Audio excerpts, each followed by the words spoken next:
Hey guys, Mono here. After seeing everyone talking about this Roblox Call of Duty style game, I figured I would see if I could find any good tactical games or something similar to Battlefield or something like that on Roblox. So I scoured TikTok and Reddit to find some candidates, and then I tried them out, and it kind of went exactly as you would expect.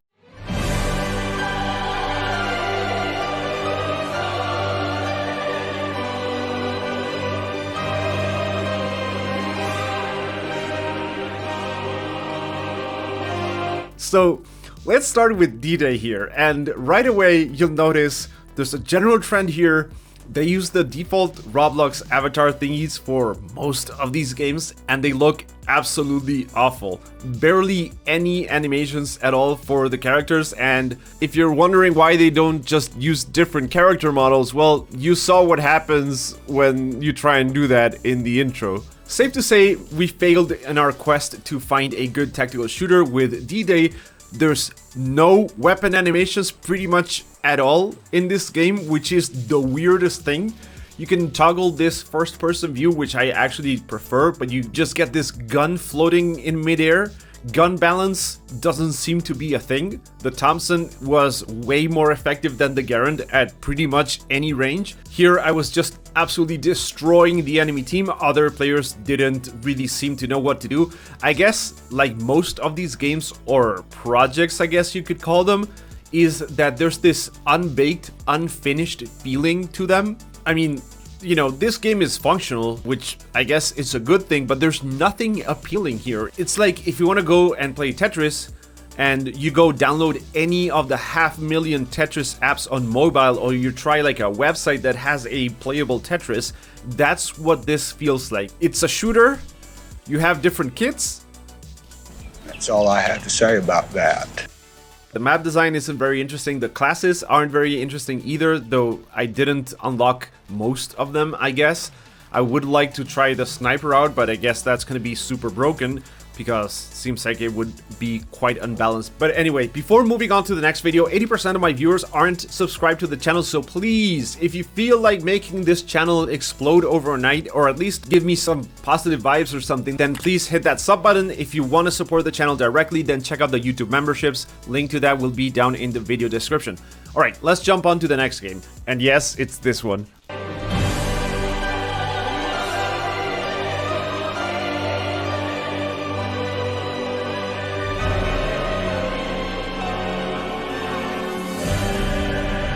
Holy shit, do the models look absolutely awful in this game. And the game itself isn't much better, unless you want to get an insane amount of kill streaks, because it was absolutely crazy how casually you could just dump the entire magazine and get a bunch of kills with literally no effort. This is called Rolling Thunder, by the way. Now, here's a problem that comes with being a total noob to this Roblox universe.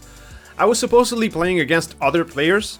This was the PvP version of the game. There is a PvE version as well, which is worse, question mark.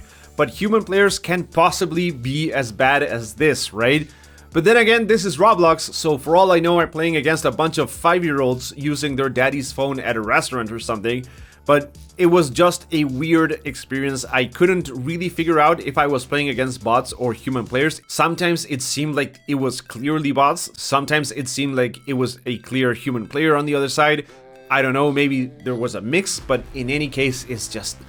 In over 20 years of playing first-person shooters, I have never gotten so many kills in so little time as with this game. This has the Call of Duty style killstreak call-ins, so you can call in like a mortar run or a napalm run or a helicopter shooter thing.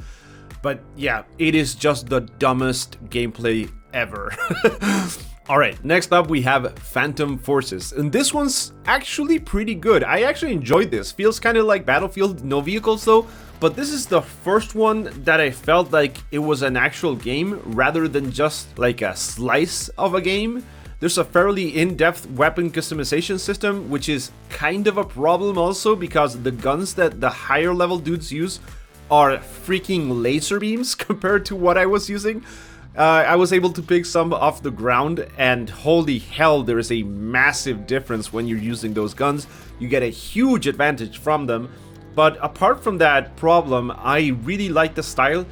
I like the Battlefield inspired maps. There was this Metro style map that was actually pretty good. The gunplay, the movement, and the map design, as I mentioned, it's all pretty good. It's not mind-blowing or anything, but it's definitely the best out of all the games I tried, and it's a fairly enjoyable experience. But then again, there are way better games out there, including free-to-play ones. I would play Enlisted over this any day, or World War III, or Counter-Strike, or get any of the Battlefield games for cheap, or play Apex Legends, or just anything really, like Warzone or whatever. There are so many options out there. I don't know why you would go to this specifically. I really think the only reason why anyone would ever play any of these Roblox games is because it has to be literally the only option they have. It doesn't even have to do with hardware limitations, because again, there are tons of free games that run on old hardware. I would, for example, if I only had access to like a browser, I would play Quake 3 Arena. You can stream games through a browser, which, by the way, brings me to a sponsor we have for today's video, which is Boosteroid. With Boosteroid, you can link your Steam library or Epic Games library or a bunch of other digital game libraries, and then you can play them through your browser pretty much from anywhere in the world. So it's really convenient if you have, for example, a work laptop. You can still buy games on Steam sales, and you don't really have to worry about that hardware. You just stream the game from their servers, and maybe someday when you have an actual gaming PC, then you can play them locally on your own PC. It's a pretty convenient solution. If you want to try it out, there's going to be a link down in the video description for that. Anyway, I also tried to play some other games like Eastern Wars or The Eastern War or something like that, which is this squad-like experience, only 500 million times worse. Imagine Squad with barely any players, with the Roblox character models, no communication pretty much at all, and completely broken menus. That is what Eastern Wars is. This was pretty much a running simulator and just a confusing mess of a game. You could play Operation Harsh Doorstop instead of playing this, which I don't think is a pretty good game, but it's definitely way better than this. I also played a game called Deadline, which is being billed as a realistic shooter inspired by Insurgency. And you know what? There's a very impressive weapon customization system here. Kind of like Ground Branch, you can freely modify your weapons with a wide variety of different attachments, and they all impact the weapon handling and recoil in many different ways. You even have night vision, and the way the sights work is actually very realistic. I'm not sure if this is the correct way to call it, but there's this parallax effect when your eyes are slightly offset from the sight, where you just, you don't see the sight correctly, and it's kind of weird, just like it is in real life. There's also very good attention to detail in some areas. Like, for example, if you're using the night vision, when you toggle it off, it takes a while for your eyes to adjust to the darkness again, which I found to be really cool. But despite the realistic gunplay and the attachment system and all of that, I really didn't like this game because of the awful map design. Maps were either too big or too much like Counter-Strike, but without the talent to actually make those maps work the way they should. It was just all over the place.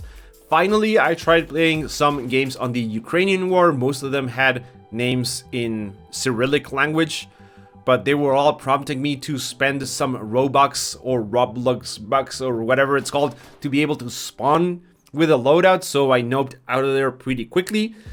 So, if you're into hardware shooters or even some games like Battlefield or Call of Duty, is there anything actually worthwhile for you in the Roblox Experience Center? Absolutely not. If your PC can't run much of anything, again, I would recommend playing Quake 3 Arena with a browser or pretty much any older shooter. If all you have is a cell phone or an iPad, which you can use to play Roblox games, I guess maybe you can stream something or just play something else entirely, like, I don't know, a better game than what's here. There's just not a whole lot to enjoy here. I did have fun, trying these games out and whatever, but I don't recommend them at all to pretty much anyone. Alright guys, let me know what you think down in the comment section. If you enjoyed this video, please hit that like button. And as always, I hope you enjoyed watching, and I will catch you in the next one.